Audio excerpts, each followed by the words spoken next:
Bueno, bienvenidos a esta clase virtual número 12.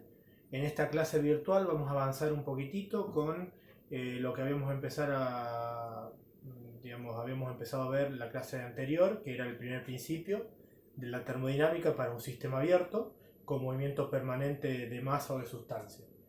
La clase pasada nosotros habíamos llegado a plantear,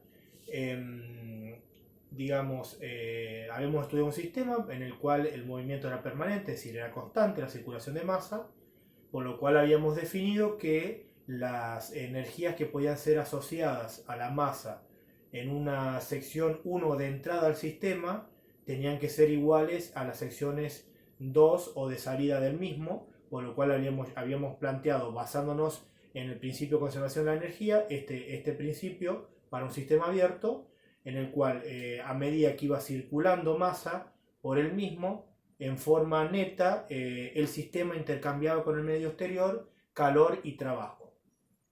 Bueno, hemos llegado a plantear en forma genérica la expresión del primer principio y habíamos hecho la primera consideración que, por ejemplo, si nosotros podíamos despreciar las energías cinéticas y potenciales, para los cuales en esa clase habíamos definido bajo qué criterios se podían despreciar dichas energías, y habíamos llegado a expresar este mismo principio en función de las entalpías, conociendo, digamos, o definiendo la entalpía como, como una nueva forma de energía que se,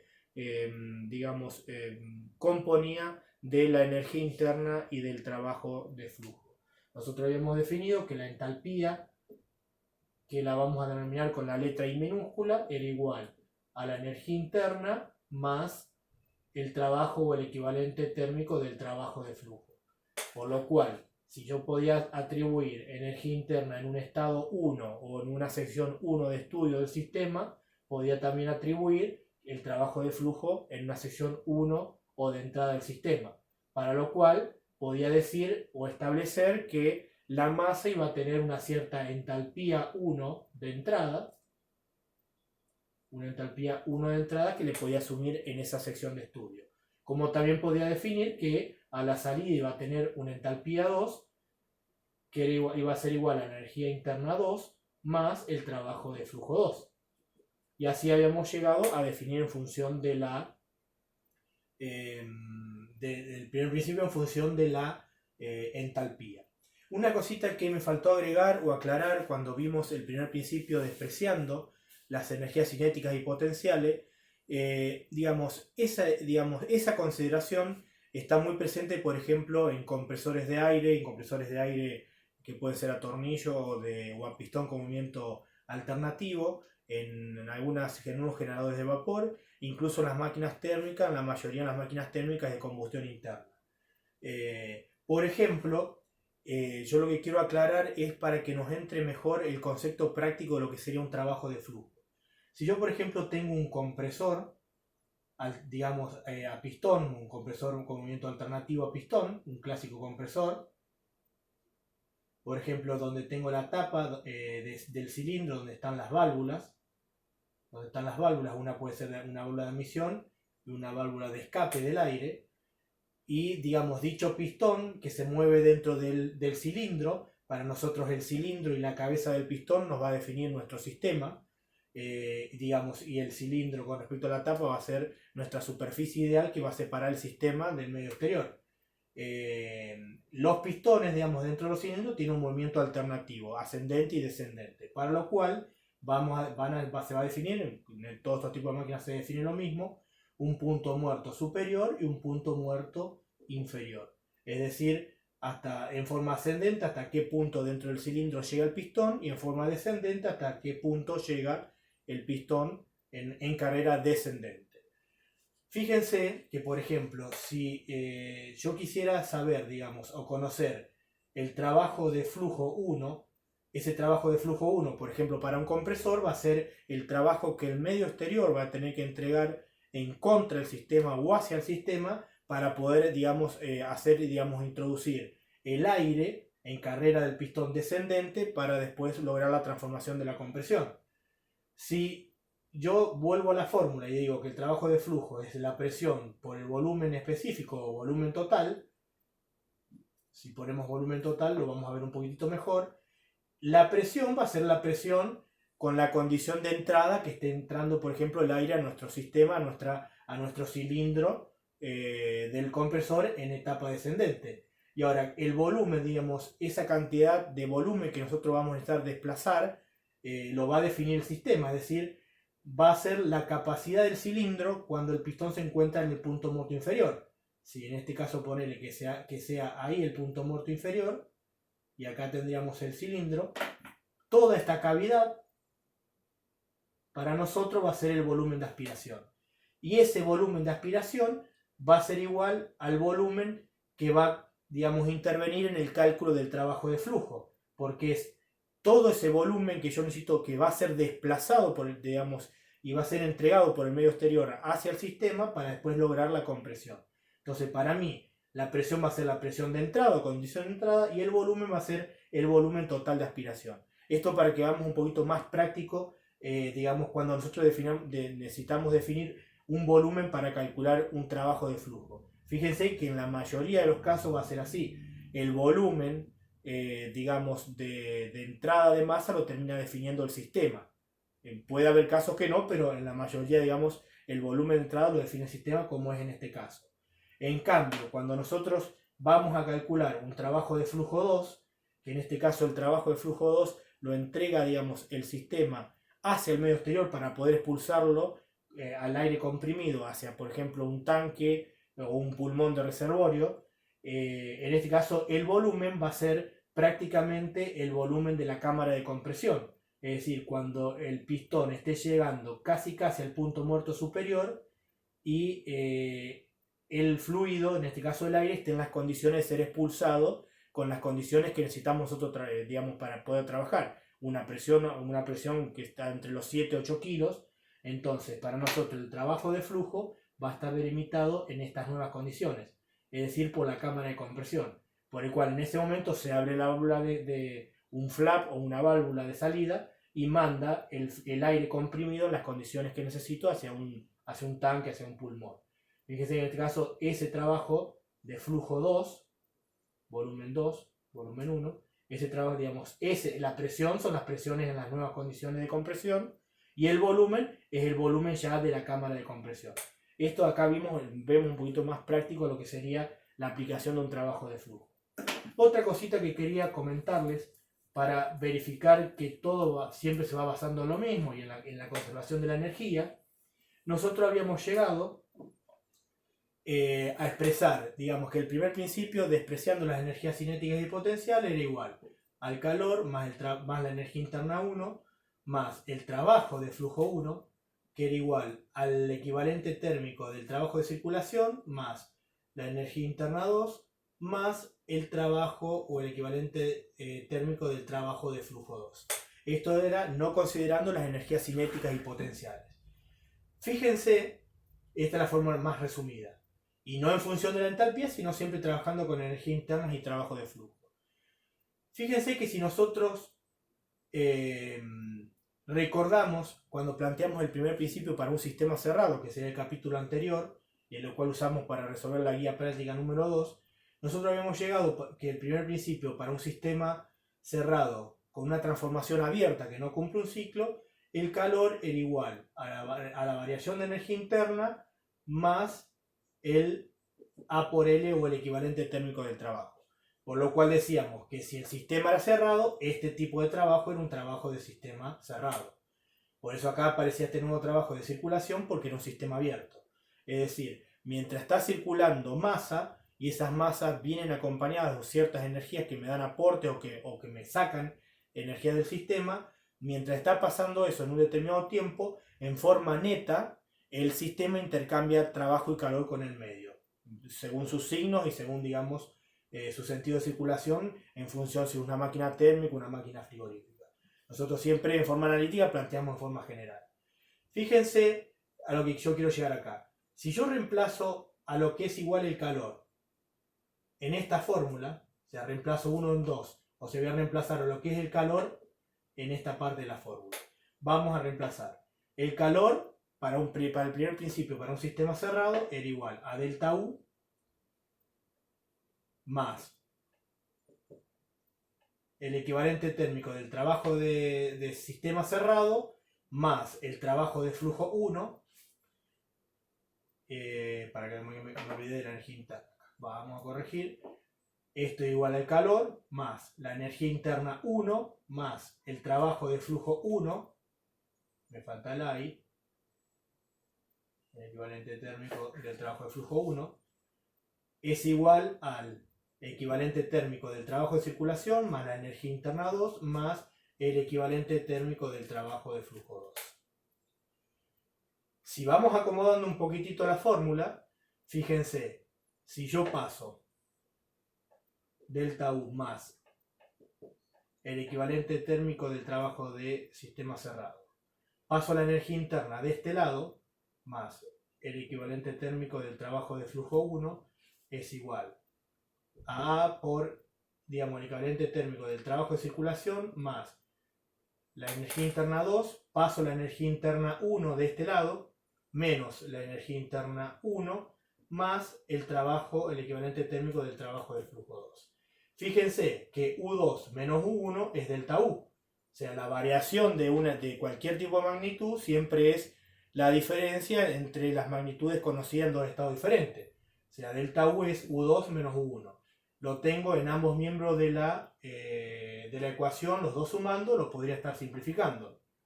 Fíjense que ahora, y pasando el trabajo de flujo de aquel lado, puedo acomodar que el equivalente térmico del trabajo de flujo 1 más el equivalente térmico del trabajo de sistema cerrado, paso el trabajo de flujo 2 para allá, menos el equivalente térmico del trabajo de flujo 2 es igual al trabajo de circulación. Y esto no es más ni menos lo que habíamos visto y definido cuando definimos los tres tipos de trabajo. Habíamos dicho trabajo de flujo, trabajo de sistema cerrado y el trabajo de circulación, que era igual a la suma del trabajo de flujo 1 más el trabajo de sistema cerrado menos el trabajo de flujo 2. Fíjense que yo con el primer principio para un sistema abierto puedo verificar la fórmula que habíamos usado para el trabajo de circulación. Y siempre todo basado en el principio de conservación de la energía.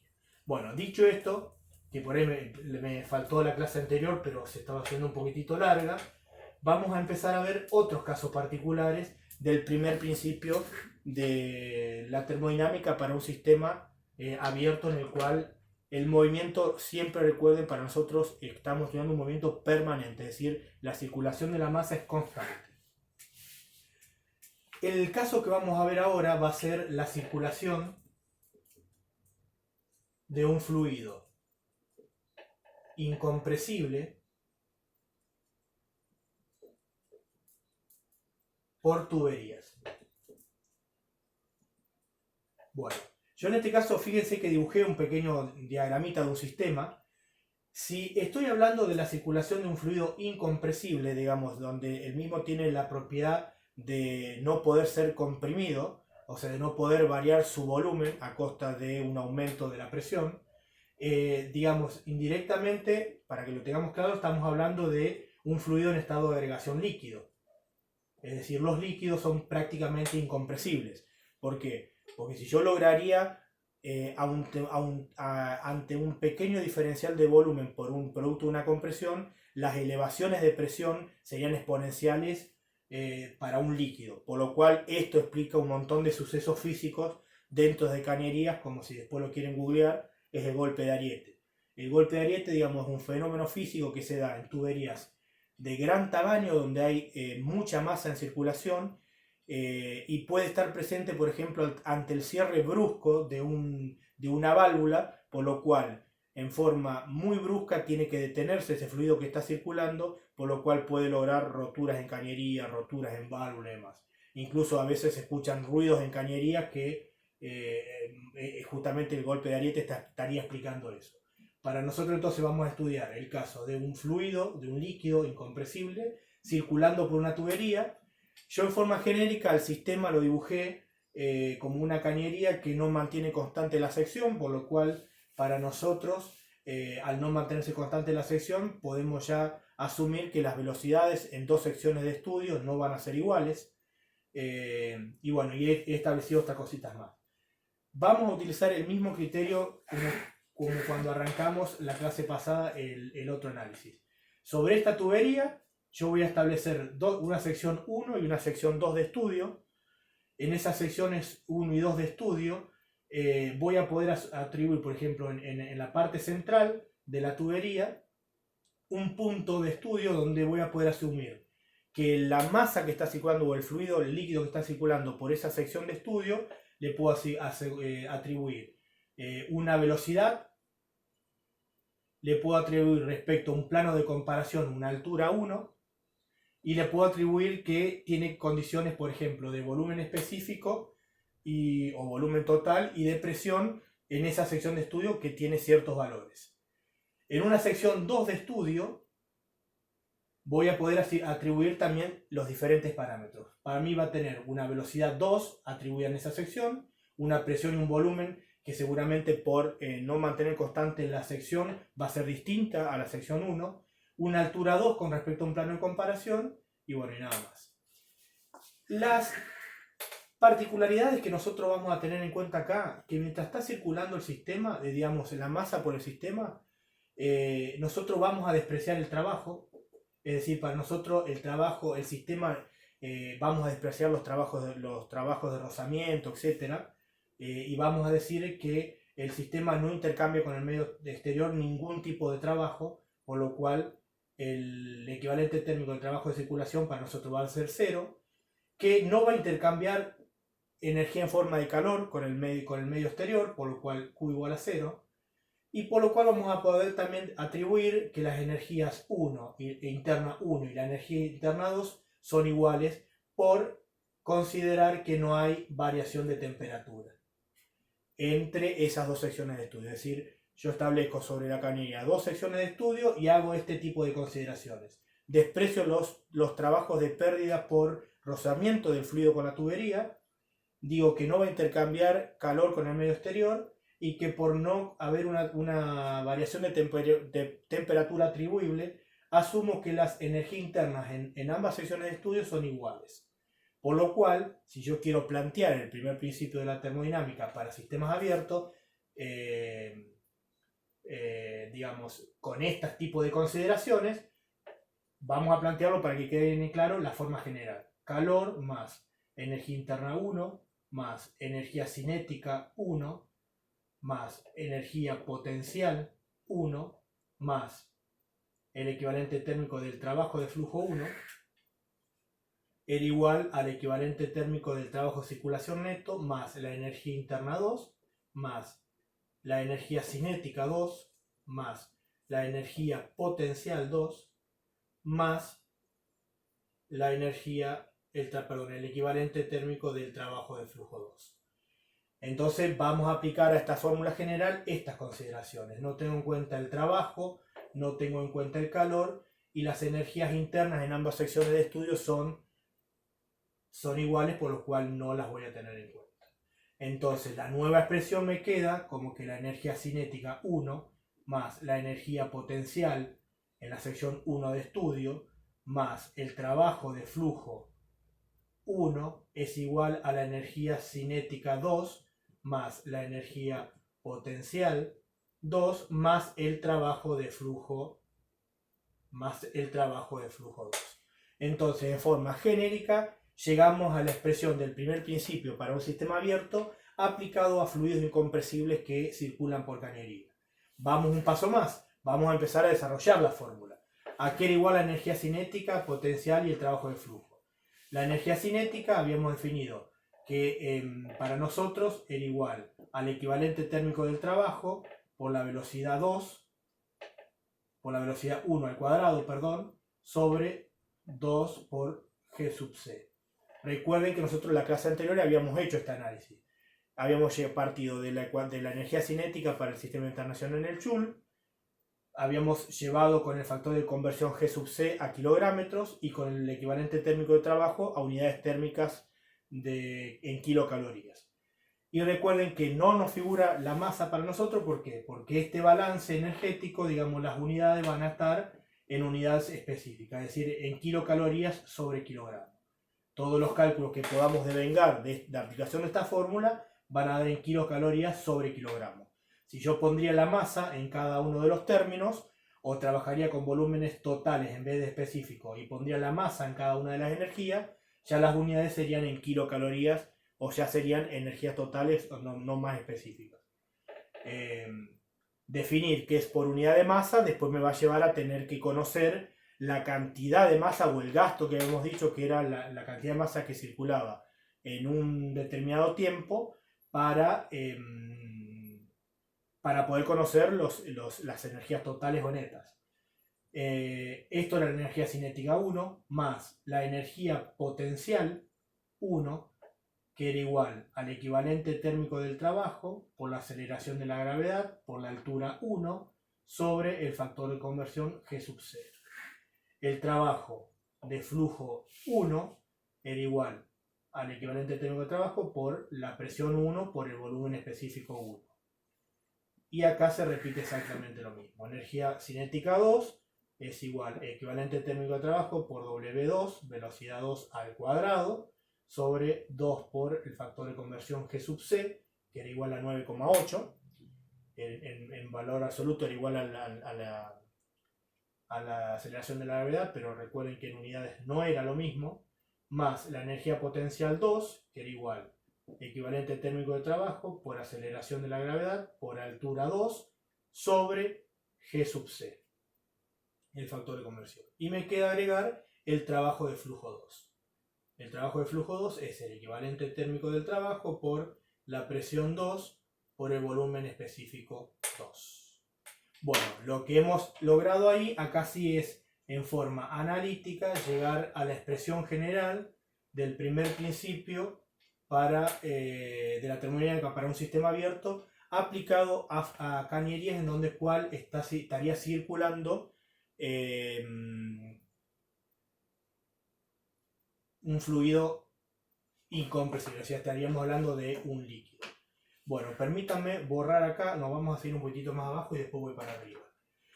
Yo si analizo un poquitito esta igualdad, lo que me estaría diciendo esta igualdad, que la energía cinética 1 más la energía potencial 1 más el trabajo de flujo, el trabajo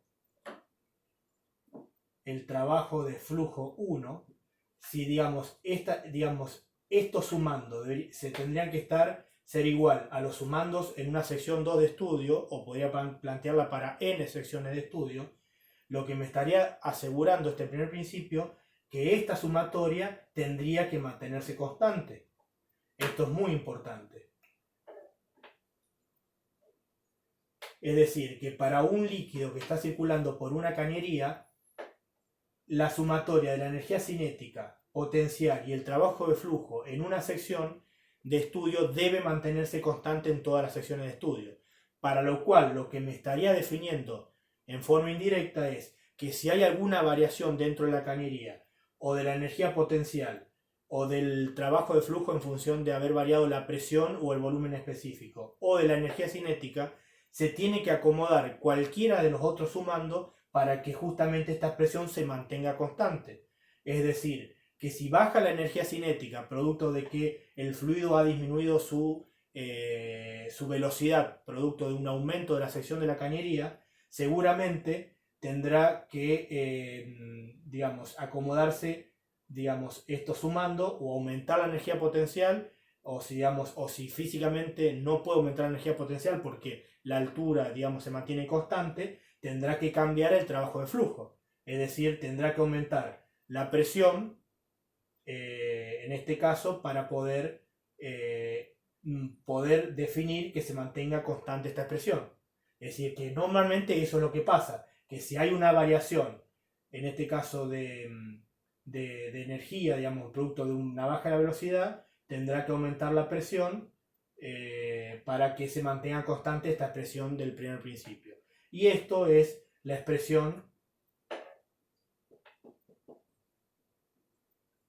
ni más ni menos, la expresión del principio de Bernoulli.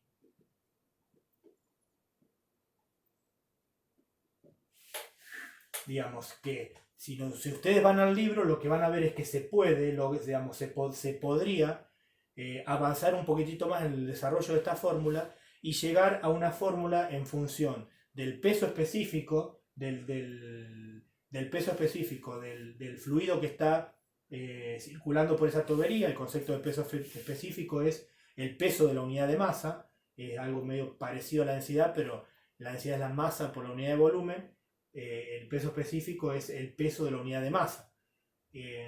Y estableciendo, digamos, para un sistema internacional y demás, se puede llegar a esta expresión constante en función de alturas, es decir, que todos los cálculos me den en metros.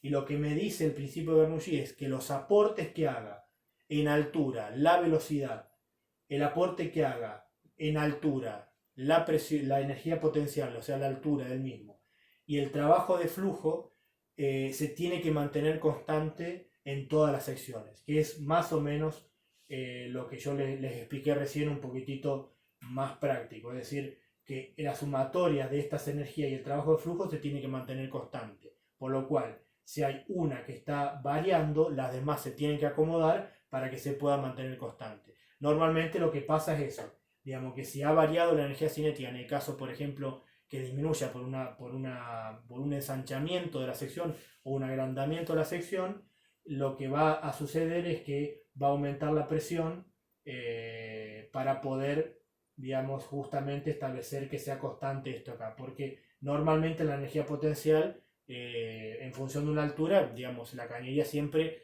físicamente está fija, entonces las variaciones de altura no se pueden acomodar para que se mantenga constante esta expresión. Entonces lo que va a ir jugando siempre es las velocidades con las presiones o los volúmenes específicos. Bueno, ahí estaríamos viendo, por ejemplo, o expresando el principio de Bernoulli. Y el primer principio en función de la aplicación de una tubería que estaría, digamos, circulando un fluido incompresible.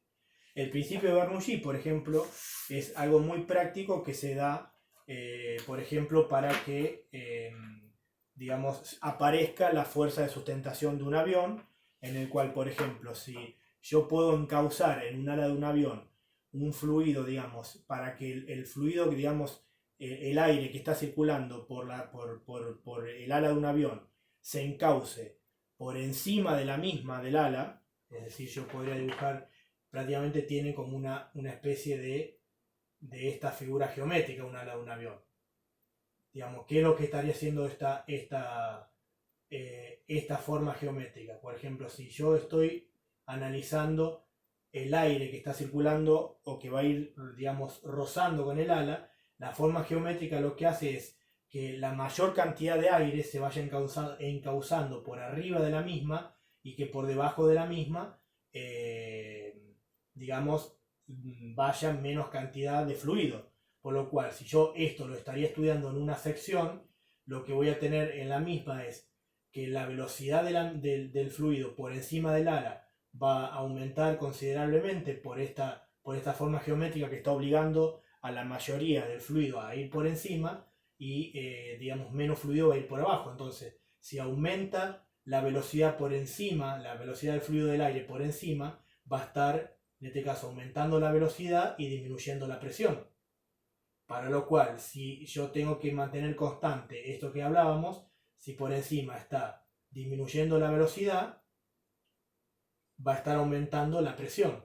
Entonces la presión por debajo del ala va a ser mucho mayor que la presión por encima, y esto es lo que explica que aparezcan las fuerzas de sustentación que permiten que un avión vuele, digamos. O es lo mismo que yo podría hacer con este papel.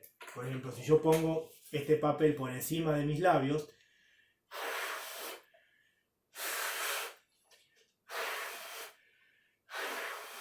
bueno, lo que estaría explicando que este papel tienda a levantarse es que justamente por encima del mismo estoy aumentando la velocidad del fluido, y hace que al aumentar la velocidad del fluido estoy aumentando la energía cinética por encima del fluido y estoy disminuyendo digamos, prácticamente la energía cinética por debajo. Por lo cual, para poder mantener constante esta expresión, va a tener que aumentar la presión por debajo por el aumento de velocidad por encima. Entonces lo que hace es la presencia o la aparición de una fuerza, digamos, en sentido vertical, que me hace sustentar el papel. Es lo mismo que pasa en un ala de un avión.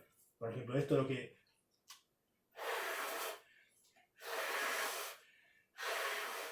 Bueno, eso